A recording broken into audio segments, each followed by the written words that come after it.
Marriott Abşeron Bakı Otelinin keçirdiyi müsabiqə olduqca maraqlıdır. Həm burada adı çəkilən oteldə dincəlmək imkanı, həm də New York'a getmək şansı qazananlar var.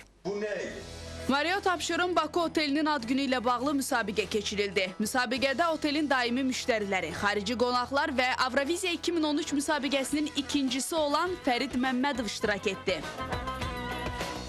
Müsabiqənin şərtlərinə görə oteldə 30 manat xərcləyən müştəri müsabiqədə iştirak hüququ qazanır.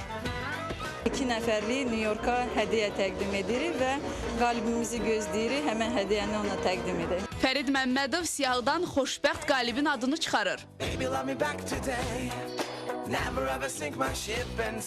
İlqar Quliyev. Müsabiqənin şərtlərinə əsasən paytaxt sakini İlqar Quliyev oteldə 2 günlük gecələmə, eləcə də New York'a 3 günlük səyahət bileti qazandı. Gələnə qədər inanmırdım ki, bu həqiqətdir. Bütün kollektiva, JW Marriott'a təşəkkürlerimi bildirirəm. Aygül Uluxanlı, Əsmər Bayramova, Qalib Quliyev, ATV Xəbər.